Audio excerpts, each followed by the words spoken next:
Next వస్తుంది Andhra Jyothi paper తీసుకున్నట్టయితే నెత్రోటిన outer Adibatla వద్ద ఓనర్పై ఘోర రోడ్డు ప్రమాదం, 5గురు దుర్మరణం, కారులో మద్యం సీసాలు. ముందు వెళ్తున్న లారీని అతివేగంగా ఢీకొట్టిన కారు. దైవ దర్శనానికి కానీ వెళ్ళి మధ్యలోనే వెలుగు తిరిగాడు. దైవ దర్శనానికి వెళ్ళిళ్ళు రిటర్న్ వచ్చిండు, మళ్ళీ దైవ దర్శనానికి వెళ్ళిళ్ళు వాళ్ళు పాపం. ఎందుకంటే కారులో మద్యం సీసాలు అతివేగంగా వచ్చి ముందున్న లారీని గుద్దాల్సిన అవసరం ఉంది. తాగడమే తప్పు, తాగి నడపడం ఇంకా పెద్ద తప్పు, అంతే కదా. అందులో అతివేగం ఇక తాగినాక మనసు మాట వినదు కదా. ఆ మనసు మాట వినప్పుడు తాగాలి ఊగాలి అనే సిద్ధాంతాలు ఉంటారు.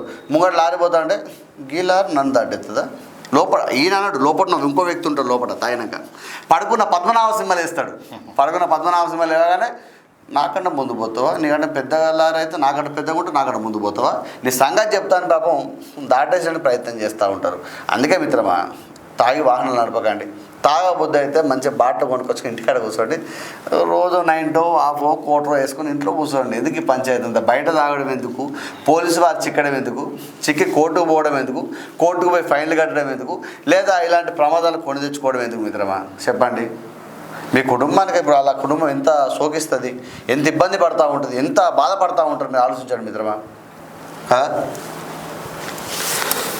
సంపన్నుల లక్ష్యంగా కోట్లలో దోపిడీ, వ్యాపార రుణాలు, రియల్ ఎస్టేట్ పెట్టుబడుల పేరుతో భారీ మోసం, 500 కోట్లు దోచుకున్న కేటుగాడు. రహస్య గదులతో మాయామహల్ నిర్మాణం. మంగళూరులో అరెస్ట్ చేసిన పోలీసులు 8 ఏళ్ల క్రితం కూలాట, ఇప్పుడు కోటీశ్వరుడు. 8 ఏళ్ల క్రితం కూలి పని చేసిండు, ఇప్పుడు కోటీశ్వరుడు. చూసినావా? జాక్పాట్. సిద్ధు మరణించారట. కర్ణాటక సీఎంను చంపేదిన మెటా అనువాదంలో తప్పట. ముఖ్యమంత్రి ఆగం క్షమాపణలు చెప్పిన సంస్థ అట మెటా ఏదైతే ఉందో దాంట్లో సిద్ధరామయ్య గారు చనిపోయిన వార్త కథనం వచ్చింది. ఎంబడి క్షమాపణలు చెప్పింది. గుర్తింపు పొందని పార్టీల రాబడి 223% పెరుగుదల. టాప్ 10 పార్టీల ఆదాయమే 1581 కోట్లు. వీటిలో గుజరాత్లోని పార్టీల వాటా 1158 కోట్లట. గుర్తింపు పొందిన పార్టీలు దేశవ్యాప్తంగా 2764 అట. 739 పార్టీల ఆడిట్ వివరాలు అందుబాటులో అట. ఈసీ వద్ద నమోదే గుర్తింపు పొందిన పార్టీలు ఆంధ్రప్రదేశ్ 129 అట, తెలంగాణ 78 అట. చూసినా ఇదే మంచిగా ఉంటుంది కానీ. పార్టీ పెడితే ఫండ్స్ వస్తాయి సార్, మా పార్టీకి ఏం లేదా ఇప్పుడు ఇటువంటి వాళ్ళు ఉంటారు. ఏదో చిన్నది లోపలేదో బయటకు వస్తుంది. పార్టీ పెట్టినాను సార్, మరి మీరు ఇలా చేస్తున్నారు, మరి మాకేం లేదా అలాగనే కథ తక్కువ ట్రాన్స్ఫర్ అయితే. మంత్రుల ఫోన్లను ట్యాప్ చేయిస్తున్నారు. బట్టి పొంగులేటి ఉత్తమ్ తన సీటుకు ఎసరు పెడతారని సీఎం రేవంత్ భావిస్తున్నారు. మా ఫోన్లు సహా వేలాది ఫోన్లు ట్యాప్ అవుతున్నాయి. దమ్ముంటే లైట్ డిటెక్టర్ పరీక్షలకు రావాలి. నేను లొకేషన్ కలవలేదు, కలిసి తప్పండి కేటీఆర్. హౌలే నికృష్టుడు, పెద్ద పొరుగు, ఎంపీ కావు, మొగడు అయితే రా అంటూ సీఎంపై పరుష పదజాలం.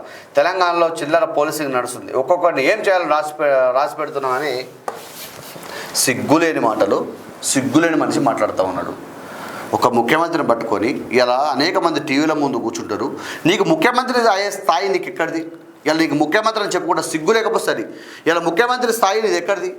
ఇదే మాటలు చెప్పండి. సెకండ్ ఇదే మాటలు ఏం మాట చూడ? అది హౌలే ఆట, నికృష్టుడు ఆట, పెంటపూరుగాట, ఎంపీ కాట, మొగాడు అవుతారా ఆట. అంటే బాలకృష్ణ కొడతారుగా మొగాడు అవుతారు. నీ పతాపం నా పతం చూసుకుందా, సీమ సందులో కాదు ఏమంటారు కదా, సీమ సందులో కాదు సీమ పందుల్లో కొట్టాడు అంటారు కదా అని ఆ డైలాగ్ ఉంటుంది. సీమ సందుల్లో సీమ పందుల్లా కొట్టాడటం కాదు. అయ్యో చూసినా ఆ టైంలో కొడతా ఉన్నాడు. అంటే మీరు గమనించండి మిత్రమా, మంత్రిలో ఫోన్ ట్యాపింగ్ అయింది మీ ప్రభుత్వంలో అని చెప్పి మిమ్మల్ని పిలుస్తూ ఉన్నారు. ఇంకా మీ ఫోన్లో ట్యాపింగ్ అయిందని చెప్పి అంటే దొంగే నన్ను దొంగ దొంగ దొంగ అని అడుస్తారు. చూసినావా? ఆ టైపు ఉన్నది ఆ పరిస్థితి.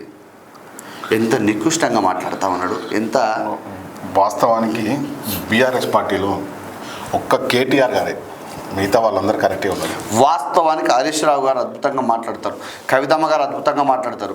మధ్య స్థిమితం తప్పింది. దయచేసి హాస్పిటల్ తీసుకుపోయి చూపెట్టాలని కోరుతా ఉన్నాను. ఎందుకంటే ఏం మాట్లాడి కనీసం చిన్నపిల్లలు చూస్తారు. ఏమైనా అవుతావు ఎమ్మెల్యే, ఏమైనా పుస్తకాలు గట్రా చిన్నపిల్లలు ఉంటే ఎమ్మెల్యే అవుతామంటే ఏమని మాట్లాడతారంటే హౌలేగా, నికృష్టుడే, పెంట పొరుగు, దమ్ముడు దేశంగా చూస్తారు రే అంటారు. ఆ పిల్లలు నేర్చుకునే భాషను మాట్లాడుతూ ఉన్నాడు. ఇదే ఆ మాటలు సిగ్గులేని మాటలు మాట్లాడు తప్పు. ఎందుకంటే మీద ఒక ముఖ్యమంత్రి స్థాయి వ్యక్తివి నువ్వు. ఇవాళ మీ నాయనగారు ఈసారి అధికారం కోసం నేను ముఖ్యమంత్రి చేసే వ్యక్తి. అటువంటి సందర్భంలో అంటే ఫ్రస్ట్రేషన్ లోనైతే అండి శ్రీకాంత్. ఇటు కవితమ్మ బయటకు వచ్చింది, కవితమ్మ ఈ ఇబ్బందికర పరిస్థితుల్లో ఎత్తంటే అటు లాక్ అయిపోయాడు.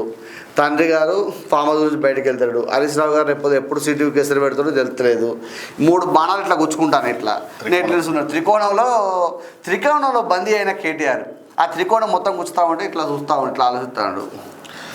వాస్తవానికి అంటే కాంగ్రెస్ పార్టీ తెలంగాణలో ఏమేమి హామీలు ఇచ్చింది, ఏమేమి వాగ్దానాలు చేసింది, ఏమేమి చెయ్యట్లేదు, వాటి మీద ఫైర్ కండి.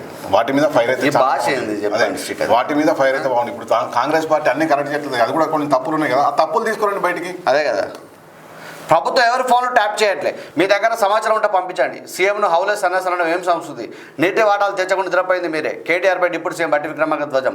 ఫోన్ ట్యాపింగ్ అలవాటు మాకు లేదు ఉత్తమ్. కేటీఆర్ ఆరోపణలు నిరాధారం. పొంగులేటి ఘోరంగా ఓడినా మీ మాట తీరు మార్చుకోలేదు. ఆత్మవిమర్శ చేసుకోండి. కేటీఆర్ తుమ్మలు జరు. వాస్తవానికి కాంగ్రెస్ పార్టీలో అందరూ మాట్లాడుతూ ఉన్నారు కదా, ఎవరైనా నీచంగా మాట్లాడే వాళ్ళు ఉన్నారు శ్రీకాంత్ గారు?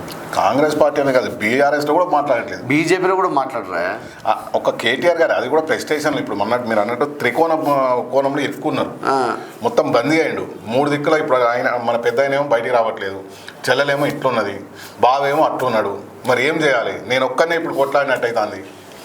వాళ్ళు కూడా వాళ్ళ స్థాయిలో తిడితే సీఎంలు అవుతారు, తిడితే ఎమ్మెల్యేలు అయితే అందరూ తిడతారు. అది మా వేదిక తర్వాత మేము రోజు తిడతాం అంటాం. కానీ నడిచేది ఏముంటుంది మిత్రమా? 10 ఏళ్ళు నేనే పాలమూరు బిడ్డ సీఎంగా ఉండడం ఖాయం. ప్రతిపక్ష నేతగా కేసీఆర్ అసెంబ్లీకి రావాలి. మా మంచి పనులు చెప్తుంటే కుమిలి ఏడవాలి. ఆయన అసెంబ్లీకి పిలుస్తున్నా అందుకే అని చెప్పి అయినా మీరు గిట్నే ఉంటే ఇంకా 10 సంవత్సరాలైనా రేవంత్ రెడ్డి గారు సీఎం ఉంటారు. ఆయన గట్టిన ఫామ్ హౌస్లో ఉంటాడు, గట్టినే అవుతుంది. వాస్తవం అది. మరి ఇప్పుడు వీళ్ళు ఏం తప్పులు చేసిండ్రు, వీళ్ళు ఏం స్కామ్లు చేసిన ఫస్ట్ నుంచి వాళ్ళకి అనుభవం ఉన్నది కాబట్టి వీళ్ళు ఏం చేసిన అనేది బయట పెడితే అయిపోతుంది కదా. అది అవన్నీ ఉండే కదా. ఎస్సీఏ కార్యాలయంలో సిఐడి సోదరులకు వార్త కథనం వచ్చింది. జగన్మోహన్లో ఉప్పలు తీసుకెళ్లిన సిఐడి అధికారులకు వార్త కథనం వచ్చింది. కొండపోత హైదరాబాద్లో భారీ వర్షం. నగరం అతలాకుతలంలో వార్త కథనం వచ్చింది. 4 వరుసలుగా 15 జాతీయ రహదారులు. రాష్ట్రంలో 33,000 కోట్లతో పనులు. 1123 కిలోమీటర్ల మేర అభివృద్ధి. ఒక వార్త కథనం వచ్చింది. ట్రాఫిక్ బట్టి రోడ్లపై టోల్ ప్లాజాలు కూడా ఏర్పాటు చేయాలని చూస్తున్నట. 2025 కల్లా పూర్తి చేయాలని లక్ష్యం అంట. వాస్తవానికి రోడ్డే పూర్తి కాదు, ఈ టోల్ ప్లాజాలు పెట్టింది శ్రీకాంత్ గారు. వాస్తవం అనేక చోట్ల రోడ్డు పూర్తిగా టోల్ ప్లాజాలు పెట్టి వసూలు చేస్తూ ఉన్నారు. కొన్ని గ్రామాల్లో సెంట్రల్ లైటింగ్ అని అన్నీ చేయాల్సిన అవసరం ఉంటుంది. అవి ఇవి లేకుండా టోల్ ప్లాజాలు పెట్టిందో అవన్నీ కూడా నేను చెప్పబోతా ఉన్నాను. త్వరలోనే కొంత సమాచారం వచ్చేది ఉంది. ఆ సమాచారం కోసం నేను చూస్తూ ఉన్నాను. ఇక్కడ మన దగ్గర కూడా ఇప్పుడు ఎగ్జాంపుల్గా పెద్దపల్లి జిల్లా విషయాలు తీసుకుంటే బసంత్ నగర్ కానివ్వండి, ఇటుపక్క మందమార్ దగ్గర కానివ్వండి, టోల్ ప్లాజాలు పెట్టినారు కదా. మీరు ఇచ్చిన హామీలు ఏంది, మీరు చేయాల్సింది ఏంది, అసలు మీరు టోల్ ప్లాజాలు వసూలు చేయొచ్చా అని కూడా మేము ఈ వేదిక ద్వారా అడుగుతామని మేము మాట్లాడుతాం. వాస్తవానికి ఇంతకుముందు హైదరాబాద్ వెళ్తే ఈ టోల్ ప్లాజాలో ఒక 3-4 ఉండేవి. ఇప్పుడు ఓఆర్ఆర్లో ఇటు అటు ఉండగానే మొత్తం ఒక 700-800 రూపాయలు అవుతాయి.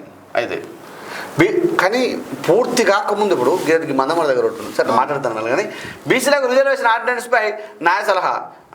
నగదు దొరికితే దోషిన ఆ డబ్బు ఎవరు ఎప్పుడు ఎలా పెట్టారో తేల్చలేదు. అంతర్గత విచారణ మొత్తం లోపాలమయం. వాదన చెప్పుకునేందుకు సమయం ఇవ్వలేదు. హైకోర్టు జడ్జిపై విచారణకు ఆదేశించే అధికారం సీజీఐకి లేదు. సుప్రీంకోర్టు జస్టిస్ వర్మ పిటిషన్ అంటే వాస్తవానికి కొంతమంది అయితే డబ్బులు తీసుకొస్తారు. ఆ డబ్బు ఎవరు ఎందుకు తీసుకొచ్చినా విచారణ చేయాల్సిన అవసరం ఉంటుంది కదా. ఎవరు డబ్బు దొరికితే కేసులు లేవు. నాగారం ఐఏఎస్ ఐపీఎస్ల భూములపై విచారణ కమిషన్ వేస్తారా? వివరణ ఇవ్వాలని సీఎస్కు హైకోర్టు ఆదేశాలు వార్త కథనం వచ్చింది. ఏదైతే మనం చెప్పిన అమయ్ కుమార్ రకరకాల పంచాయతీలు వాళ్ళ గురించే. అబుజ్మట్లో 6 నక్సల్స్ కాల్చివేత ఒక వార్త కథనం వచ్చింది. ఇవన్నీ ఆంధ్రజ్యోతిలో వచ్చిన వార్తల విశేషాలు.